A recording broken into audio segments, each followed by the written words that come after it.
Good morning students. Welcome back to your own channel जिसका नाम है कुंडू क्लासेस। स्टूडेंट्स, आज की इस वीडियो में हम बात करने वाले हैं इंग्लिश ग्रामर के बहुत ही इंपॉर्टेंट टॉपिक के बारे में। ये स्टूडेंट जो टॉपिक है वो हर चीज का बेस है। अगर आपको ये चीज अच्छे से आती है तो आप काफी चीजों पर कंट्रोल कर पाएंगे, इंग्लिश को अच्छे से समझ पाएंगे और उसका यूज कर पाएंगे। और आप जैसे कि अपनी स्क्रीन पर देख रहे हैं, आज की इस वीडियो में हम बात करेंगे टेंसेस के ऊपर। टेंस के बारे में स्टूडेंट्स, बहुत सारे स्टूडेंट्स पूछते रहते हैं, बहुत सारी वीडियोस बनी हुई हैं, बहुत बार टीचर्स भी पढ़ाते हैं, लेकिन फिर भी ये एक ऐसा टॉपिक है जो बच्चों के समझ में नहीं आता। ऐसा स्टूडेंट्स कुछ इस टॉपिक में खास नहीं है, बहुत ही इजी टॉपिक है, लेकिन सब कुछ है आपके समझने के ऊपर। तो चलिए स्टूडेंट्स, स्टार्ट करते हैं आज की अपनी क्लास। तो स्टूडेंट्स, टेंस टेंस को हिंदी में हम बोलते हैं काल। काल मतलब टाइम। तो पहले बात करते हैं टेंसेस का फंक्शन क्या होता है। Tenses denote the time of action. Tenses, जब भी हम किसी सेंटेंस का टेंस देखते हैं तो उससे क्लियर हो जाता है कि जो भी काम हुआ है, जो भी एक्शन हुआ है, वो किस टाइम पर हुआ है। प्रेजेंट में हुआ है, पास्ट में हुआ है या फ्यूचर में होगा। They show when the work is done. Tense हमें बताते हैं काम कब हुआ था या कब हुआ है। ठीक है स्टूडेंट्स, तो टेंस के बारे में ये बेसिक इंफॉर्मेशन है, हम सब जानते हैं। टेंसेस तीन टाइप के होते हैं। फर्स्ट वन जिसको हम प्रेजेंट टेंस कहते हैं, दूसरा जिसको हम पास्ट टेंस कहते हैं और तीसरा जिसको हम फ्यूचर टेंस कहते हैं। प्रेजेंट टेंस को हिंदी में स्टूडेंट्स हम वर्तमान काल, मतलब ऐसा समय जो अभी चल रहा है, उसको हम कहते हैं प्रेजेंट टेंस। भूतकाल ऐसा समय स्टूडेंट्स जो बीत गया है, जैसे पिछले साल हम फ्रांस गए थे, तो ये हो गया हमारा पास्ट टेंस। और फ्यूचर टेंस स्टूडेंट्स जो आने वाला है, फॉर एग्जाम्पल अभी हम 2022 में प्रवेश करेंगे कुछ दिनों बाद। तो आई होप बेसिक सी इंफॉर्मेशन आपको आती होगी, क्लियर हो गई होगी। तो टेंस मेनली तीन टाइप के हो गए, प्रेजेंट, पास्ट एंड फ्यूचर। आगे चलते हैं स्टूडेंट्स। हर एक टेंस के स्टूडेंट्स चार सब क्लास हैं। मतलब फॉर एग्जाम्पल जैसे हम प्रेजेंट टेंस की बात करें तो पहला प्रेजेंट टेंस की जो फर्स्ट टाइप हो जाएगा present indefinite tense, present continuous tense, present perfect tense and present perfect continuous tense. उसी तरीके से स्टूडेंट्स पास्ट टेंस की भी past indefinite tense, past continuous tense, past perfect tense and past perfect continuous tense. और same way में students future का भी future indefinite tense, future continuous tense, future perfect tense and future perfect continuous tense. तो कुल मिला के students वैसे तो बेसिकली तीन टेंस हैं और हर एक टेंस चार भागों में डिवाइडेड है, मतलब 3 4 जा 12। कुल मिला के अगर हम टेंस देखें तो 12 टेंसेस में ये कवर हो जाते हैं। आई होप इतना आपको आता भी होगा, और या नहीं आता होगा तो क्लियर हो गया होगा। अब स्टूडेंट्स, आज की इस वीडियो में मेनली हम बात करने वाले हैं प्रेजेंट इंडेफिनिट टेंस के बारे में। और स्टूडेंट्स, इस टेंस को आप सब जानते होंगे, सिंपल प्रेजेंट टेंस भी कहा जाता है। तो इस टेंस को आज हम अच्छे से देखेंगे। देखते हैं ये टेंस क्या है। तो स्टूडेंट्स, सबसे पहले बात आती है प्रेजेंट इंडेफिनिट टेंस की पहचान की, कि हाउ कैन वी आइडेंटिफाई कि ये जो हमारा जो टेंस है ये प्रेजेंट इंडेफिनिट टेंस है। तो स्टूडेंट्स, अगर हिंदी में कोई वाक्य उसके अंत में ता है, ती है, ते है, ताहू, ती हूं या ते हो आए, तो हम उस सेंटेंस को मानेंगे कि that sentence is in present indefinite tense, और उसको फिर हम प्रेजेंट इंडेफिनिट टेंस के अकॉर्डिंग ही इसको ट्रांसलेट करेंगे। स्टूडेंट्स, ये ट्रांसलेशन की भी आप लोगों की बड़ी समस्या रहती है, बच्चों को, खासकर जो हिंदी मीडियम के हमारे स्टूडेंट्स हैं, उनको ट्रांसलेट नहीं करना आता कि किस तरीके से सेंटेंस को ट्रांसलेट किया जाता है, हिंदी से इंग्लिश बनानी नहीं आती है। तो स्टूडेंट्स, इस वीडियो में हम प्रेजेंट इंडेफिनिट टेंस समझाने के साथ साथ आपकी ट्रांसलेशन भी देखेंगे कि किस तरीके से एक हिंदी के वाक्य को आप इंग्लिश में ट्रांसलेट कर सकते हैं। तो इस वीडियो में हम पर्टिकुलरली प्रेजेंट इंडेफिनिट टेंस के बारे में बात करेंगे। ठीक है स्टूडेंट्स, आई होप क्लियर हो गया होगा। अगर आप हिंदी में किसी भी सेंटेंस के एंड में ता है, ती है, ते है, ता हूं, ती हूं या ते हो देखते हो, तो आप तुरंत आपके दिमाग में स्ट्राइक होना चाहिए कि इसको हम ट्रांसलेट करेंगे प्रेजेंट इंडेफिनिट टेंस में। और अब कहोगे सर ये तो हिंदी में पहचान होगी, अब इंग्लिश में पहचान क्या है। स्टूडेंट्स, इंग्लिश में किसी भी सेंटेंस को पहचानना है कि उसका टेंस कौन सा है, तो सबसे पहले हमें उसकी हेल्पिंग वर्ब देखनी पड़ेगी। क्या देखनी पड़ेगी स्टूडेंट्स? हेल्पिंग वर्ब देखनी पड़ेगी। तो हमारे प्रेजेंट इंडेफिनिट टेंस में हेल्पिंग वर्ब होती है डू और डज। मतलब अगर इंग्लिश में कोई भी सेंटेंस आपको दिखे जहां पर डू या डज का यूज हो रखा हो तो गारंटी के साथ स्टूडेंट्स उसमें कौन सा टेंस होगा, प्रेजेंट इंडेफिनिट टेंस होगा, या कहेंगे हम सिंपल प्रेजेंट टेंस होगा। इतनी बात होगी स्टूडेंट्स, क्लियर। चलिए आगे बढ़ते हैं स्टूडेंट्स। अब हर एक टेंस की कुछ पर्टिकुलर यूज होते हैं, मतलब किन कंडीशंस के अंदर हमें वो टेंस यूज करना है। ऐसा तो है नहीं कि हर सेंटेंस को हम प्रेजेंट इंडेफिनिट टेंस में लिख देंगे, या ठीक है। तो कुछ खास पर्टिकुलर पर्पस होते हैं जिनके लिए हर एक टेंस यूज होता है। तो पहले हम उन पर्पस के बारे में ही बात करेंगे। जैसे फॉर एग्जांपल जो प्रेजेंट इंडेफिनिट टेंस है, it is use for habitual actions.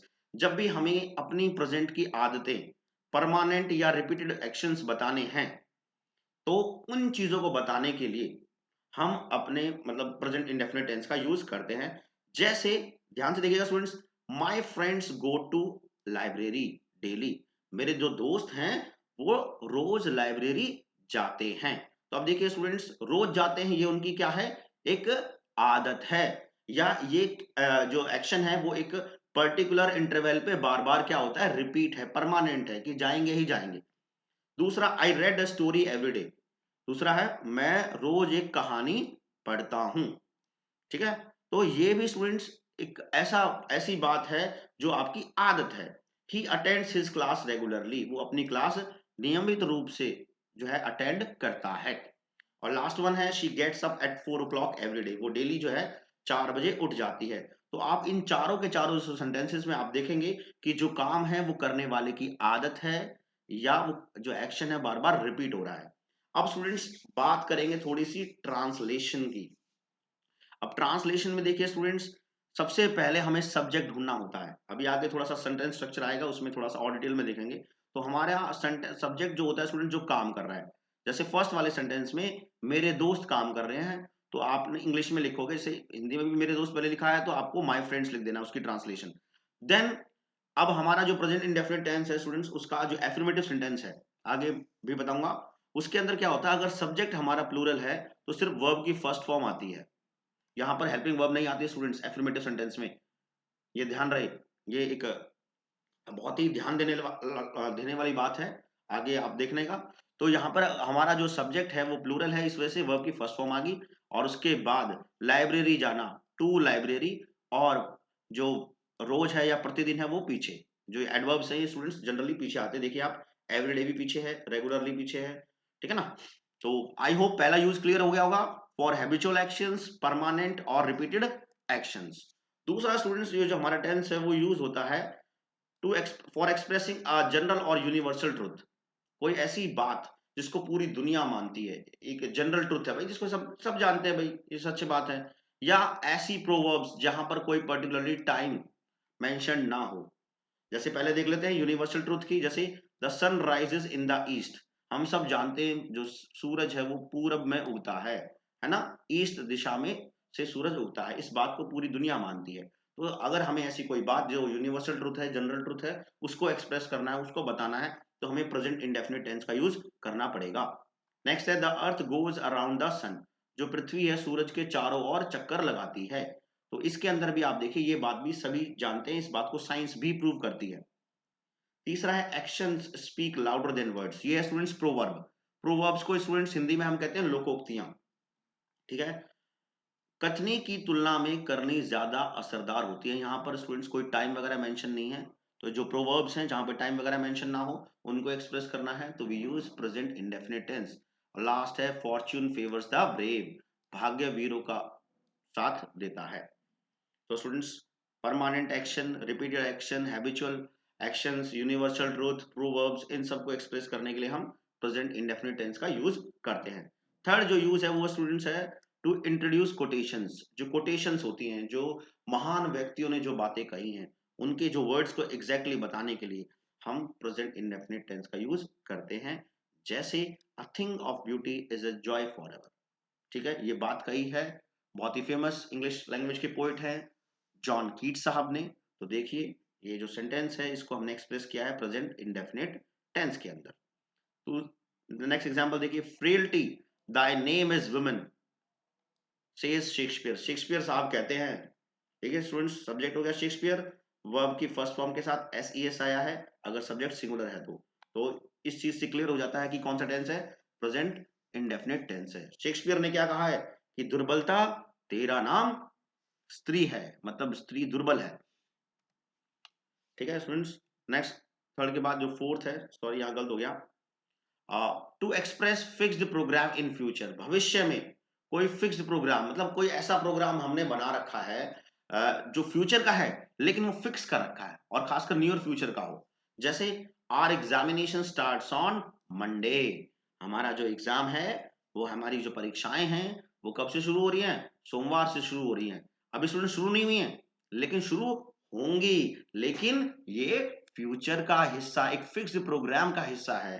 तो ऐसा कोई इवेंट जो एक फिक्स प्रोग्राम का हिस्सा हो भविष्य का, उसको भी हम प्रेजेंट इंडेफिनिट टेंस में एक्सप्रेस कर सकते हैं। नेक्स्ट सेंटेंस देखिएगा students, the first bus leaves for Delhi at 5 AM, जो पहली बस है वो दिल्ली के लिए कितने बजे निकलती है, 5 बजे निकलती है। ठीक है, तो ये सेंटेंस भी हमारा फिक्स प्रोग्राम का हिस्सा था, दैट्स वाई हमने इसको प्रेजेंट इंडेफिनिट टेंस में ट्रांसलेट कर दिया है। Third one, the marriage comes of on the 13th of this month, शादी इसी महीने की 13 तारीख को होगी। तो अब 13 तारीख फिक्स है स्टूडेंट्स, फ्यूचर बेशक है लेकिन फिक्स प्रोग्राम का हिस्सा है, तो we can use present indefinite tense. I hope यहां तक आपको समझ में आ गया होगा। नेक्स्ट यूज है हमारा प्रेजेंट इंडेफिनिट का, to make a past event more graphic और विविड। पास्ट का कोई बात है स्टूडेंट्स, पास्ट की बेशक बात हो लेकिन उस चीज को हमें विविडली दिखाना हो, ज्यादा ग्राफिकली दिखाना हो, मतलब डिटेल में अगर हम उसके बारे में बात करते हो तो हम पास्ट के इवेंट को भी प्रेजेंट इंडेफिनिट टेंस से एक्सप्रेस कर सकते हैं। जैसे Portia goes up to Duke, Portia जो है ड्यूक के पास जाती है और अपने आप को इंट्रोड्यूस करती है लॉयर के रूप में, वकील के रूप में। ठीक है, तो Portia goes up to Duke, तो आप यहां देख सकते हैं वर्ब की फर्स्ट फॉर्म के साथ एस जुड़ा है यहां पर भी, तो कौन सा टेंस है, प्रेजेंट इंडेफिनिट टेंस है।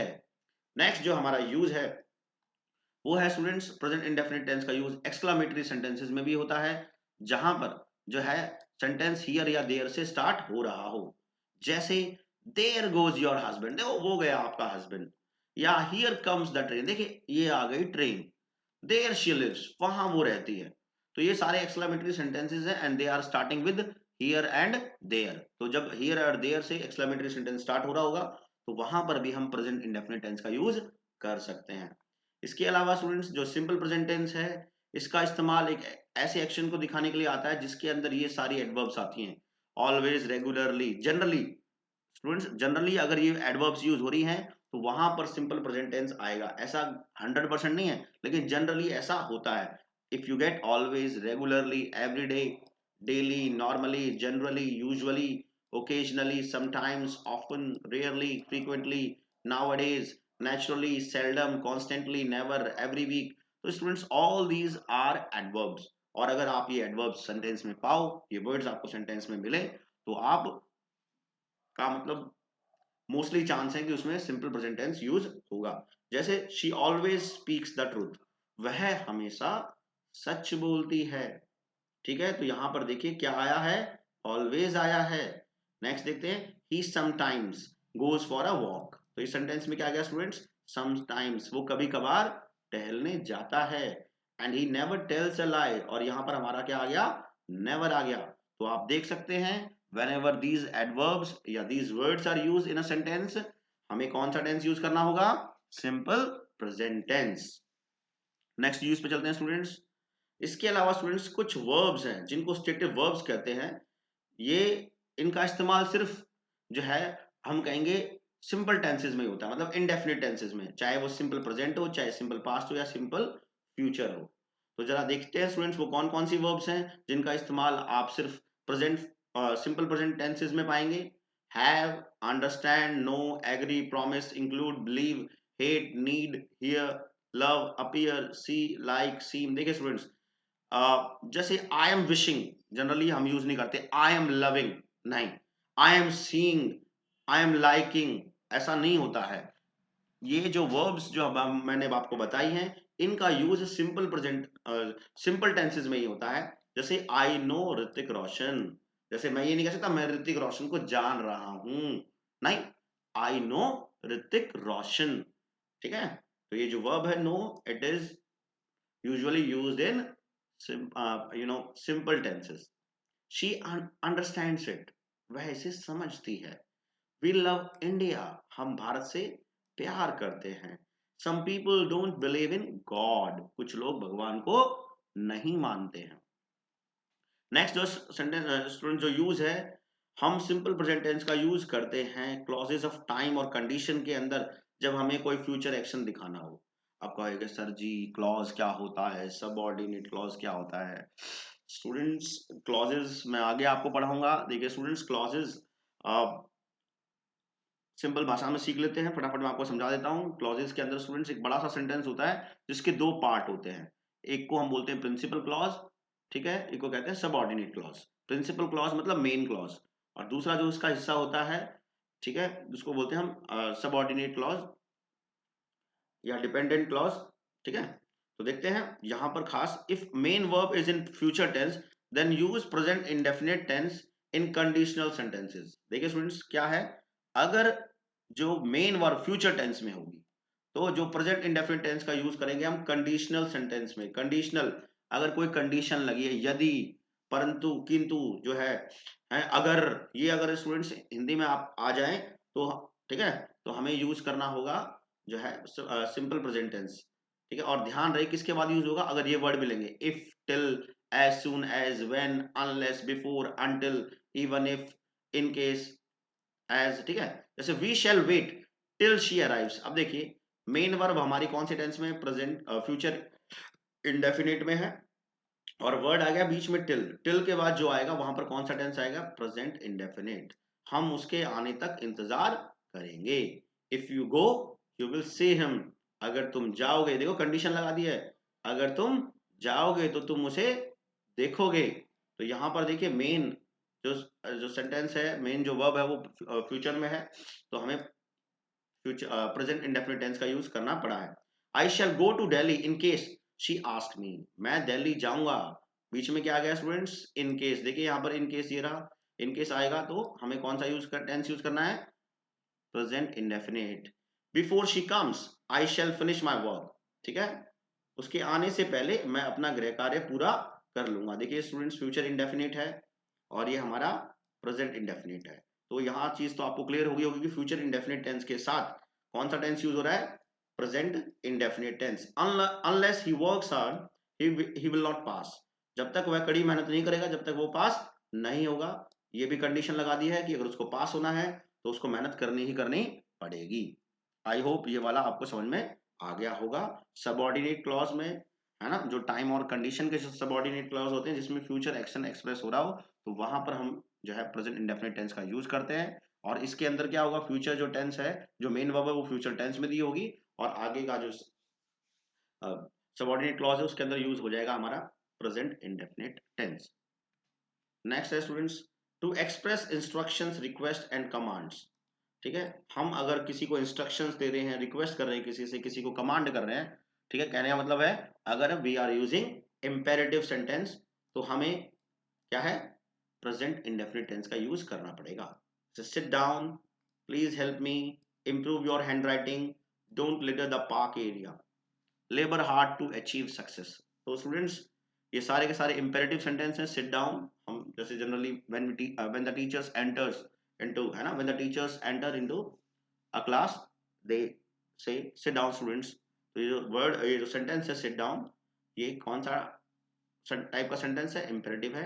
और स्टूडेंट जितने भी इंपेरेटिव सेंटेंसेस होते हैं सबके अंदर हम प्रेजेंट इंडेफिनिट टेंस का यूज करते हैं, और सभी के अंदर तो जितने भी इंपेरेटिव सेंटेंस हैं सब के अंदर एक ही सब्जेक्ट होता है, और वो सब्जेक्ट स्टूडेंट्स लिखा नहीं होता इंपेरेटिव सेंटेंस में, सब्जेक्ट हिडन होता है, और वो सब्जेक्ट होता है यू। इसके रिगार्डिंग स्टूडेंट्स मैंने आपकी ग्रामर की जो इससे पहले एक वीडियो बनाई थी सब्जेक्ट एंड प्रेडिकेट के ऊपर, और ये टाइप्स ऑफ सेंटेंसेस के ऊपर, उसमें मैंने अच्छे से क्लियर किया हुआ है कि इंपेरेटिव सेंटेंसेस को हम कैसे पहचानें। अगर आपने वो वीडियो नहीं देखी है तो आप टाइप्स ऑफ सेंटेंसेस वाले वीडियो ग्रामर सेक्शन में जाके देख सकते हैं, तो आपको इस इंपेरेटिव सेंटेंस के बारे में और अच्छे से क्लियर हो जाएगा। तो स्टूडेंट्स इंपेरेटिव सेंटेंसेस के अंदर एक हिडन सब्जेक्ट होता है, और वो हिडन सब्जेक्ट होता है यू, ठीक है स्टूडेंट्स।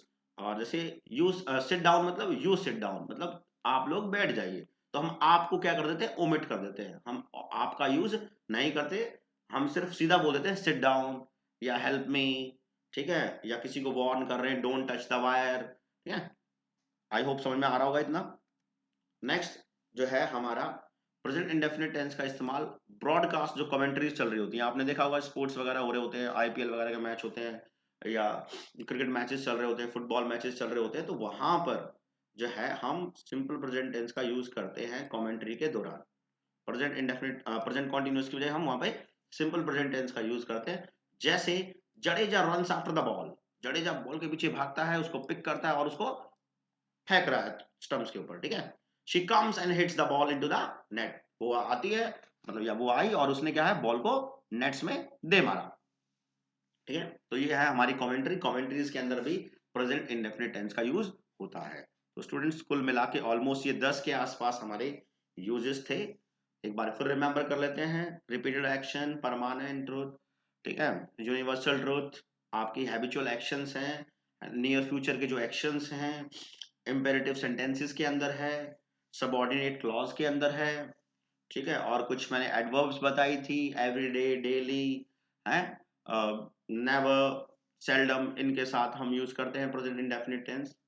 और हियर, देयर से जब कोई एक्सक्लेमेटरी सेंटेंस स्टार्ट होता है तो वहां पर भी हम यूज करते हैं क्या, प्रेजेंट इंडेफिनिट टेंस।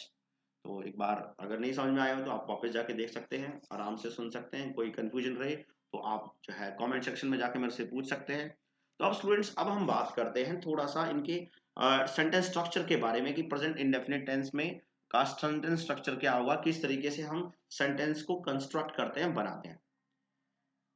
इससे पहले कि हम आगे बढ़े, एक बार ये छोटी सी बात है जो हमारा इसका यूज होने वाला है, इसलिए मैं पहले आपको ये बताना चाहूंगा। स्टूडेंट्स प्रोनाउंस, देखिए नाउन्स हम सबको पता है, हिंदी में संज्ञा बोलते हैं, किसी व्यक्ति विशेष किसी व्यक्ति, स्थान, वस्तु का नाम, उसको हम नाउन कहते हैं। और स्टूडेंट्स उन्हीं की बजाय, उन नाउन्स की बजाय हम कुछ वर्ड्स यूज करते हैं जिनको हम हिंदी में सर्वनाम और इंग्लिश में क्या कहते हैं, प्रोनाउंस कहते हैं, ठीक है ना। तो जो प्रोनाउंस हैं वो स्टूडेंट्स सिंगुलर प्रोनाउंस भी होते हैं और प्लूरल प्रोनाउंस भी होते हैं। मतलब एक चीज के लिए यूज होने वाले नाउन प्रोनाउंस को हम सिंगुलर प्रोनाउंस कहते हैं, और एक से ज्यादा के लिए यूज होने वाले प्रोनाउंस को हम प्लूरल प्रोनाउंस कहते हैं। तो जैसे सिंगुलर प्रोनाउंस और ये थर्ड पर्सन के ही, शी, इट होते हैं, और plural pronouns we, they, you. देखिए आप, वी मतलब हम, बहुत सारे लोगों के लिए इस्तेमाल होता है। दे मतलब वे भी बहुत सारे लोग होते हैं। और यू स्टूडेंट्स एक के लिए भी यूज हो जाता है और यू एक से ज्यादा के लिए भी हो जाता है, लेकिन इसको हम प्लूरल ही काउंट करते हैं। और अब स्टूडेंट सबसे इंपॉर्टेंट बात, हर एक टेंस में आपको ये हेल्पिंग वर्ब बहुत अच्छे से पता होनी चाहिए कि कौन से टेंस की कौन सी हेल्पिंग वर्ब है। प्रेजेंट इंडेफिनिट टेंस की हेल्पिंग वर्ब है डू और डज। और ये स्टूडेंट जो अब ये कहाँ कहाँ किसके साथ इस्तेमाल होती हैं, डज का यूज होता है students he, she, it, this, that, किसी का नाम हो या कोई और सिंगुलर नाम, नाउन हो या प्रोनाउन हो।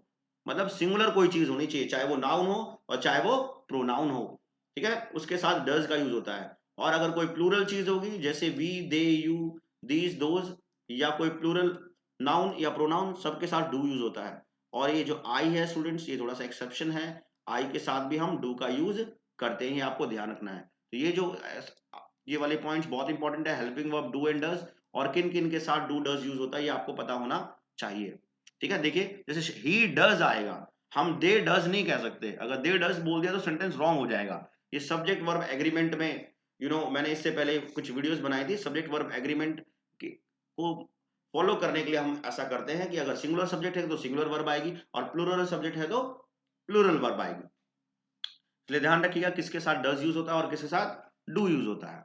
तो चलिए स्टूडेंट्स, पहला जो हमारा सेंटेंस स्ट्रक्चर है वो है एसर्टिव सेंटेंस। एसर्टिव सेंटेंस में स्टूडेंट्स पहला केस बनता है जब सब्जेक्ट क्या होगा, सिंगुलर।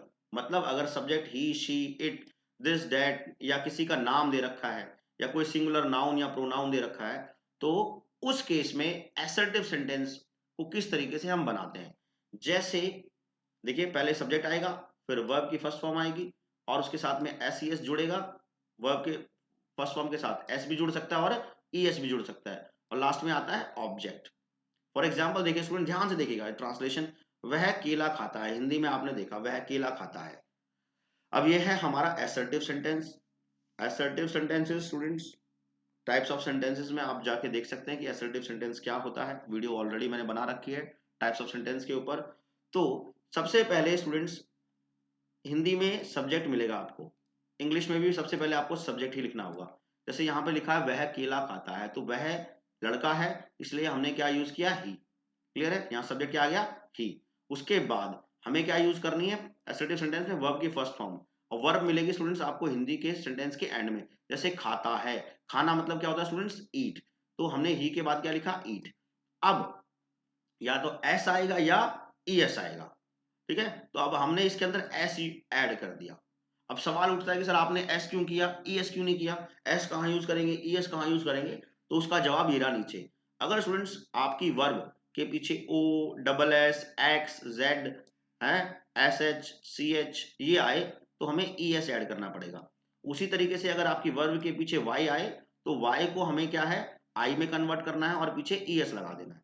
तो ये कुछ केस ऐसे हैं, ओ, डबल एस, एक्स, जी, एस एच, सी एच या वाई वाले, जहां पर हमें ई एस यूज करना होता है। और अगर इनमें से कोई केस नहीं मिलता है तो हमें सिर्फ एस ऐड करना होता है। तो इस केस के अंदर, ईट के केस में हमारा इनमें से कोई भी केस नहीं बन रहा है, इसीलिए हमने क्या यूज किया, सिर्फ एस यूज किया है। तो वह मतलब ही, और उसके बाद वर्ब थी, वर्ब खाना मतलब ईट। वर्ब्स आपको याद करनी पड़ेंगे स्टूडेंट्स, और फिर साथ में एस जोड़ दिया। और क्या खा रहा है, ऑब्जेक्ट। ऑब्जेक्ट क्या है, केला। हिंदी सेंटेंसेस में स्टूडेंट सब्जेक्ट के बाद में ऑब्जेक्ट दिया होता है, ये पहचान होती है, ठीक है। नेक्स्ट देखिए, विराट कोहली प्लेज क्रिकेट। तो यहाँ विराट कोहली क्रिकेट खेलता है, तो यहाँ विराट कोहली सब्जेक्ट है, तो पहले सब्जेक्ट लिख दिया, ठीक है। अकेले हैं विराट कोहली, कोई प्लूरल नाउन नहीं है। उसके बाद वर्ब आएगी खेलना, खेलने को इंग्लिश में बोलते हैं प्ले। और प्ले जो वर्ब है उसके साथ एस आएगा, क्योंकि इनमें से कोई भी केस नहीं है, एस आ गया। और लास्ट में ऑब्जेक्ट, ऑब्जेक्ट सब्जेक्ट के बाद दिया होता है, मैंने बताया हिंदी में तो क्रिकेट को क्रिकेट ही बोलते हैं, इसलिए हमने यहाँ क्रिकेट लिख दिया। तो इस तरीके से स्टूडेंट्स हम जो है हिंदी के जो सेंटेंसेस हैं, ता है, ती है, ते वाले, उसको ट्रांसलेट कर सकते हैं प्रेजेंट इंडेफिनिट टेंस के असर्टिव सेंटेंस में। आई होप क्लियर हो गया होगा।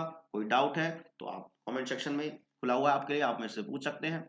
नेक्स्ट सेंटेंस की तरफ बढ़ते हैं। अब देखिए स्टूडेंट्स, असर्टिव का मैंने पहला केस बताया था, जब जो है सब्जेक्ट सिंगुलर होता है। अगर सब्जेक्ट प्लूरल हो तो उस केस में क्या होगा, मतलब अगर सब्जेक्ट इनमें से कोई हो, I, we, they, you, these, those, या कोई प्लूरल नाउन या प्रोनाउन दे रखा हो, तो उस केस के अंदर हमें पहले सब्जेक्ट लिखना है, फिर वर्ब की फर्स्ट फॉर्म और ऑब्जेक्ट।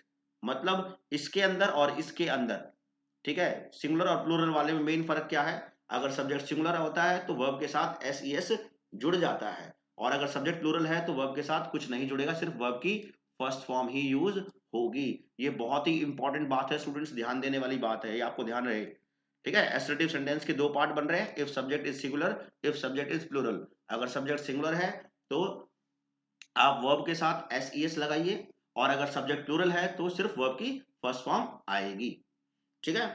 प्रेजेंट इंडेफिनिट टेंस में, जैसे मैं क्रिकेट खेलता हूं, तो मैं मींस आई, इंग्लिश में मैं को बोलते हैं आई। अब आई के बाद क्या आएगा, वर्ब आएगी। वर्ब क्या है यहाँ पे, प्ले, खेलना। तो यहाँ आएगी वर्ब प्ले, आई प्ले, और उसके बाद ऑब्जेक्ट, ऑब्जेक्ट ये है क्रिकेट। क्रिकेट यहाँ पीछे लिख दिया लास्ट में। हम रोज अखबार पढ़ते हैं, तो हमको इंग्लिश में बोलते हैं स्टूडेंट्स वी। क्लियर है। उसके बाद आएगी वर्ब की फर्स्ट फॉर्म, वर्ब क्या है, पढ़ना। पढ़ने को क्या बोलते हैं स्टूडेंट्स, रीड, ठीक है। अब प्लूरल है, जो हमारे नाउन है, जो नाउन प्रोनाउन प्लूरल है, तो वर्ब की सिर्फ फर्स्ट फॉर्म। और उसके बाद ऑब्जेक्ट, ऑब्जेक्ट क्या है, अखबार। अखबार ये आ गया न्यूज़पेपर, और रोज मतलब डेली, ये एडवर्ब होगी। तो इस तरीके से आप असर्टिव सेंटेंसेस को प्रेजेंट इंडेफिनिट टेंस में ट्रांसलेट कर सकते हैं। नेक्स्ट है हमारा negative sentence. Negative sentences students वो होते हैं जिनके अंदर नो, नॉट या नहीं वाला सेंस आता है, ठीक है। तो इनको अगर हमें ट्रांसलेट करना है तो इसके भी दो केस बन जाएंगे, जब सब्जेक्ट सिंगुलर है, जब सब्जेक्ट प्लूरल है। अगर subject he, she, it, this, that या किसी का नाम हो, या कोई सिंगुलर नाउन या प्रोनाउन हो, तो आप पहले वो लिखेंगे, उसके बाद डज आएगा, सिंगुलर केस में डज आएगा, ठीक है। उसके बाद नॉट आएगा, उसके बाद वर्ब की फर्स्ट फॉर्म आएगी, और लास्ट में ऑब्जेक्ट आएगा। फॉर एग्जाम्पल देखो, वह क्रिकेट नहीं खेलता है, तो वह मतलब ही। उसके बाद ही के बाद क्या आएगा, डज। यहाँ देखो सब्जेक्ट के बाद क्या रखा, डज, तो आपने डज लिख दिया। उसके बाद नॉट आना है तो नॉट लिख दिया। उसके बाद आती है वर्ब की फर्स्ट फॉर्म, वर्ब खेलना है तो प्ले आ गया, और लास्ट में आता ऑब्जेक्ट, क्रिकेट आ गया लास्ट में, ठीक है। आई होप क्लियर हुआ होगा। नेगेटिव सेंटेंस में अगर सब्जेक्ट सिंगुलर है तो हेल्पिंग वर्ब यूज होगी डज, ठीक है। ये चीजें मैंने आपको पहले ही बताई थी। सिंगुलर नाउन प्रोनाउन के साथ डज, प्लूरल नाउन प्रोनाउन के साथ डू। नेक्स्ट, अगर सब्जेक्ट प्लूरल है तो क्या यूज करना है, अगर इनमें से कोई सब्जेक्ट है तो हमें पहले सब्जेक्ट, फिर डू, फिर नॉट, फिर वर्ब की first form plus that last में ऑब्जेक्ट। जैसे वे क्रिकेट नहीं खेलते हैं, तो वे मीन्स दे के साथ प्लूरल है तो डू आ गया। उसके बाद क्या आएगा, नॉट है तो नॉट आ गया। उसके बाद आएगी वर्ब, वर्ब हमारी क्या है, प्ले। यहाँ पे वर्ब मैंने बताया था सेंटेंस के एंड में मिलेगी। और लास्ट में ऑब्जेक्ट, ऑब्जेक्ट हमेशा हिंदी में सब्जेक्ट के बाद मिलेगा। ये क्रिकेट यहाँ पे आ गया, उसकी ट्रांसलेशन। ऐसे यू डोंट रन फास्ट, आप तेज नहीं दौड़ते हो। आई होप इतना आपको समझ में आ रहा होगा टेंस के बारे में। थर्ड है हमारा इंटरोगेटिव सेंटेंस। इंटरोगेटिव सेंटेंसेस में भी देखिए वही दो केस बनते हैं, अगर सब्जेक्ट सिंगुलर है या सब्जेक्ट प्लूरल है। अगर सब्जेक्ट सिंगुलर है तो पहले डज आएगा, मतलब अगर ही शी इट दिस दैट, या किसी बंदे का नाम, एक बंदे का नाम दे रखा है सिर्फ, ठीक है, तो अगर सब्जेक्ट सिंगुलर है तो पहले डज आएगा, फिर सब्जेक्ट लिखना पड़ता है, फिर वर्ब की फर्स्ट फॉर्म, देन ऑब्जेक्ट, और एंड में स्टूडेंट्स क्वेश्चन मार्क। देखिए क्या वह गाता है, ठीक है। अब स्टूडेंट्स क्या जनरली बच्चे क्या करते हैं, जब सेंटेंस के स्टार्टिंग में क्या आता है तो बच्चे उसका जब ट्रांसलेशन करते हैं तो व्हाट लिख देते हैं। लेकिन नहीं स्टूडेंट्स, व्हाट नहीं आता। जब भी सेंटेंस की स्टार्टिंग क्या से होगी तो आपको पहले स्टार्टिंग में हेल्पिंग वर्ब लिखनी पड़ेगी, जिस भी टेंस में वो सेंटेंस गिवन है। तो जैसे हमारा ये सेंटेंस है हिंदी का, वो प्रेजेंट इंडेफिनिट में गिवन है, क्योंकि यहाँ पे ता है ती है हमें दिख रहा है। तो पहले क्या आ रखा है, तो पहले हमें इसकी हेल्पिंग वर्ब लिखनी पड़ेगी इस टेंस की जो भी है। तो प्रेजेंट इंडेफिनिट टेंस की हेल्पिंग वर्ब डू या डज होता है, हमें पता है। और फिर हमें सब्जेक्ट में देखना है, अगर सब्जेक्ट सिंगुलर है तो हमें पहले डज लगा देना है, और अगर सब्जेक्ट प्लूरल होता है तो पहले हम डू लगा देते हैं स्टूडेंट्स। तो आपने डज यूज किया पहले, उसके बाद सब्जेक्ट आ गया, सब्जेक्ट क्या है, वह है मतलब ही। उसके बाद वर्ब की फर्स्ट फॉर्म, वर्ब की फर्स्ट फॉर्म है यहाँ पे, वर्ब क्या है, गाना, गाना के लिए सिंग आ गया।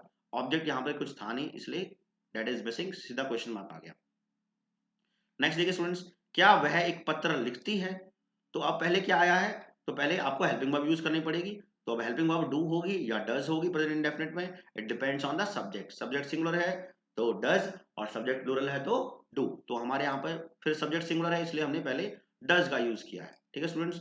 उसके बाद डज के बाद सब्जेक्ट, सब्जेक्ट क्या है, वह लड़की है तो शी आ गया है। उसके बाद वर्ब की फर्स्ट फॉर्म, वर्ब क्या है, लिखना, लिखने को इंग्लिश में बोलते हैं स्टूडेंट्स राइट, तो हमने यहाँ राइट लिख दिया। उसके बाद है ऑब्जेक्ट, ऑब्जेक्ट है एक पत्र, क्या है, एक पत्र, तो अ लेटर आ गया। तो इस तरीके से स्टूडेंट्स ट्रांसलेशन हो रही है। आई होप इंटरोगेटिव सेंटेंस इतना आपको आया होगा समझ में। देन चलते हैं, अगर सब्जेक्ट हमारा क्या है, प्लूरल है। क्या है सब्जेक्ट, अगर हमारा प्लूरल है तो पहले डू आएगा, सब्जेक्ट प्लूरल है तो उसके बाद सब्जेक्ट जो भी गिवन होगा वो आ जाएगा, फिर वर्ब की फर्स्ट फॉर्म जो भी गिवन है, एंड देन ऑब्जेक्ट। देखते हैं स्टूडेंट्स, क्या वे एक साथ खेलते हैं। तो अब स्टूडेंट्स सेंटेंस की शुरुआत में क्या आया है, तो पहले उस टेंस की हेल्पिंग वर्ब आएगी। अभी हम बात कर रहे हैं प्रेजेंट इंडेफिनिट टेंस में, तो मतलब डू या डज में से कोई एक आएगा। और कौन सा आएगा मैंने बताया, ये डिपेंड करता है हमारे सब्जेक्ट के ऊपर। सब्जेक्ट प्लूरल है तो पहले क्या आएगा, डू। उसके बाद आएगा स्टूडेंट सब्जेक्ट, सब्जेक्ट यहाँ पर वे है, वे को इंग्लिश में बोलते हैं दे। उसके बाद आएगी वर्ब की फर्स्ट फॉर्म, वर्ब कौन सा, खेलना, खेलने के लिए आ गया प्ले। और उसके बाद आता है ऑब्जेक्ट, ऑब्जेक्ट कुछ गिवन नहीं है लेकिन यहाँ पे साथ गिवन है, साथ को इंग्लिश में बोलते हैं टुगेदर, और फिर ये क्वेश्चन मार्क। उसी तरीके से क्या मैं स्कूल जाता हूँ, do I go to school, ठीक है। होपफुली स्टूडेंट समझ में आ रहा होगा इंटरोगेटिव सेंटेंस स्ट्रक्चर किस तरीके से हिंदी को इंग्लिश में ट्रांसलेट करते हैं, ठीक है। अब बात करते हैं इंटरोगेटिव नेगेटिव, ये एक और सब क्लास बनती है इंटरोगेटिव नेगेटिव की, आसान है ये। देखिए डू या डज पहले, उसके बाद सब्जेक्ट, उसके बाद नॉट। जैसे डज ही नॉट वीप, क्या वह रोता नहीं है। यहाँ पर देखिए क्वेश्चन मार्क भी है तो इंटरोगेटिव सेंटेंस है, और नहीं आ गया तो ये नेगेटिव भी हो गया। मतलब ये केस किसका हो गया, इंटरोगेटिव नेगेटिव का। अगर इंटरोगेटिव नेगेटिव है तो पहले डू या डज में से एक, सब्जेक्ट सिंगुलर है तो डज पहले, सब्जेक्ट प्लूरल है तो पहले डू, उसके बाद सब्जेक्ट आ जाएगा, उसके बाद नॉट आ जाएगा, उसके बाद वर्ब की फर्स्ट फॉर्म आ जाएगी, और कोई ऑब्जेक्ट गिवन है तो उसके बाद वो आ जाएगा, इस तरीके से। या इसका हम ऐसे भी कर सकते हैं, पहले डोंट या डजेंट लगा सकते हैं, don't we learn our lesson, ठीक है। आई होप समझ में आ रहा होगा स्टूडेंट्स। और स्टूडेंट्स इंटरोगेटिव जो सेंटेंसेस हैं वो इस तरीके से ही बनते हैं कि पहले डब्ल्यू एच फैमिली दी होगी, उसके बाद हेल्पिंग वर्ब दी होगी जो भी जिस टेंस की होगी, उसके बाद फिर सब्जेक्ट होगा, उसके बाद वर्ब की फर्स्ट फॉर्म मतलब वर्ब गिवन होगी, उसके बाद ऑब्जेक्ट। तो हमारा जो प्रेजेंट इंडेफिनिट टेंस में है, अगर उस टेंस में क्वेश्चन पूछा हुआ है तो आपको यही वाला सेंटेंस स्ट्रक्चर देखने को मिलेगा। जैसे where do you want to send the package, आप पैकेज को कहाँ भेजना चाहते हैं। तो अब देखिए, अब एक फर्क आप देख रहे हो स्टूडेंट्स, ये भी इंटरोगेटिव है लेकिन इसकी शुरुआत किससे है, क्या से नहीं हो रही है। ये बात आपको ध्यान रखनी है। अगर इंटेरोगेटिव के सेंटेंस की शुरुआत क्या से हो रही है तो पहले हेल्पिंग वर्ब आती हैं, और अगर इंटेरोगेटिव सेंटेंस की शुरुआत जो है क्या से नहीं हो रही तो इसका मतलब क्या है, पहले WH फैमिली आएगी। अब देखिए यहाँ पर हिंदी में अगर हम देखें तो यहाँ कहाँ दे रखा है, कहाँ, कहाँ मतलब वेयर, मतलब WH फैमिली है तो आपको पहले WH फैमिली, कहाँ को इंग्लिश में वेयर बोलते हैं, उसके बाद डू या डज आता है स्टूडेंट्स। ये डिपेंड करता है सब्जेक्ट के ऊपर। अभी हमारा सब्जेक्ट क्या है, आप, आपको इंग्लिश में हम स्टूडेंट्स बोलते हैं यू, और यू क्या है, प्लूरल मानते हैं, इसलिए यू से पहले क्या आ गया, डू। अगर यहाँ पे स्टूडेंट सब्जेक्ट सिंगुलर होता तो यहाँ पर क्या है, डज आ जाता, ठीक है। तो वेयर डू यू, उसके बाद आता है स्टूडेंट सब्जेक्ट के बाद वर्ब की फर्स्ट फॉर्म। वर्ब कौन सी है, चाहना, चाहने को इंग्लिश में बोलते हैं स्टूडेंट्स वांट, ठीक है। आई बात समझ में। अब यहां पर दूसरी एक और वर्ब भी हुई है, भेजना चाहना। देखो दो वर्ब है, भेजना और चाहना। तो मेन जो हमारी जो मेन वर्ब होगी, जो जिसकी फॉर्म हमें यूज करनी है वो बिल्कुल एंड में मिलेगी, चाहना, इसलिए वांट आ गया, और बाद में भेजने को टू सेंड हो गया, और अब ये जो ऑब्जेक्ट है पैकेज वो एंड में आ गया, सेंड द पैकेज, ठीक है। नेक्स्ट देखिए, वह हमेशा इस तरह क्यों चिल्लाती है। तो वह, अब देखिए स्टूडेंट सेंटेंस की स्टार्टिंग हो रही है वह से, और ये इंटरोगेटिव है, इसका मतलब ये डू या डज वाला केस नहीं है, ये WH फैमिली वाला केस है, ठीक है। देखते हैं बीच में कोई WH फैमिली का केस दिया होगा। वह हमेशा इस तरह, ठीक है, क्यों चिल्लाती है, तो बीच में देखिए यहाँ पर क्या आ गया, क्यों। क्यों को इंग्लिश में बोलते हैं वाई। तो पहले हमने WH फैमिली लिख दी स्टूडेंट्स, उसके बाद डू या डज में से कोई एक आएगा, चलो अभी इसको छोड़ देते हैं, क्या आएगा, डिपेंड्स ऑन द सब्जेक्ट। आगे हमारा सब्जेक्ट क्या है, वह, ठीक है, लड़की है तो शी लगा दिया। अब लड़की एक है इसलिए हमने पहले क्या यूज किया स्टूडेंट्स, डज। ये मैंने पहले ही बताया था, सब कुछ डू आएगा या डज आएगा, it solely depends on the subject. Subject singular है तो आप डज का इस्तेमाल करेंगे, और सब्जेक्ट प्लुरल है तो डू का इस्तेमाल करेंगे। बहुत इंपॉर्टेंट पॉइंट है स्टूडेंट्स, बिल्कुल अच्छे से समझ लीजिएगा। तो why does she always scream, देखिए शी के बाद क्या आ गया, सब्जेक्ट के बाद, यहां पर ऑलवेज, ये स्टूडेंट्स हमारी एडवर्ब है, और एडवर्ब सब्जेक्ट के बाद भी आ जाती है स्टूडेंट्स। उसके बाद वर्ब की फर्स्ट फॉर्म वर्ब क्या है, यहाँ पे हिंदी में एंड में है चिल्लाना। चिल्लाना को स्टूडेंट्स इंग्लिश में बोलते हैं स्क्रीम, ठीक है। और फिर लाइक दैट, इस तरह, इस तरह को इंग्लिश में बोलते हैं लाइक दैट, क्वेश्चन मार्क आ गया। वो क्या खाती है, ठीक है। अब देखिए स्टूडेंट्स सेंटेंस की स्टार्टिंग हो रही है वो से, और इसका मतलब क्या है, WH केस होगा, बीच में देखो क्या आ रखा है, तो क्या को इंग्लिश में बोलते हैं व्हाट, ठीक है। उसके बाद हेल्पिंग वर्ब आएगी डू या does, depends on the subject. Subject हमारा क्या है, वो लड़की है, शी लिख दिया हमने, शी सिंगुलर है इसलिए यहाँ गया डज। और अगर यहाँ पर कोई प्लूरल नाउन प्रोनाउन दिया होता तो यहाँ आता डू, और उसके बाद वर्ब की फर्स्ट फॉर्म सब्जेक्ट के बाद, ठीक है। तो अब यहाँ पे वर्ब कौन सा है, खाना, खाने को इंग्लिश में बोल दिया हमने ईट, और फिर देन क्वेश्चन मार्क। तो स्टूडेंट्स आई होप आपको इस वीडियो के थ्रू प्रेजेंट इंडेफिनिट टेंस बहुत अच्छे से क्लियर हो गया होगा। क्या टेंस क्या होता है, टेंस क्या शो करता है, टेंस कितने प्रकार के होते हैं, और सबसे बड़ी बात प्रेजेंट इंडेफिनिट टेंस, उसकी इंग्लिश में पहचान क्या है, हिंदी में पहचान क्या है, किन किन केसेस में प्रेजेंट इंडेफिनिट टेंस यूज होता है, अलग अलग सेंटेंस स्ट्रक्चर कैसे होते हैं, किस तरीके से उनको हिंदी को इंग्लिश में ट्रांसलेट करते हैं प्रेजेंट इंडेफिनिट टेंस में, ये सब कुछ स्टूडेंट्स मैंने इस वीडियो में कवर किया है। अगर फिर भी आपका कोई डाउट रह गया हो तो आप कमेंट सेक्शन में जाके मुझसे पूछ सकते हैं। वीडियो अच्छी लगे तो वीडियो को लाइक कर दीजिए, चैनल को फटाफट सब्सक्राइब कर दीजिए, और स्टूडेंट जितना हो सकता है अपने यार दोस्तों के साथ, अपने फ्रेंड्स के साथ इस वीडियो को शेयर कर दीजिए, ताकि जिन बच्चों को आज तक टेंस समझ में नहीं आए वो तुरंत टेंस समझ जाएं, और आगे से अपने इंग्लिश के एग्जाम में बहुत अच्छे मार्क्स लेकर आए। स्टूडेंट्स जल्द ही मिलूंगा मैं आपको प्रेजेंट कॉन्टिन्यूस टेंस के साथ, जब तक के लिए बाय बाय।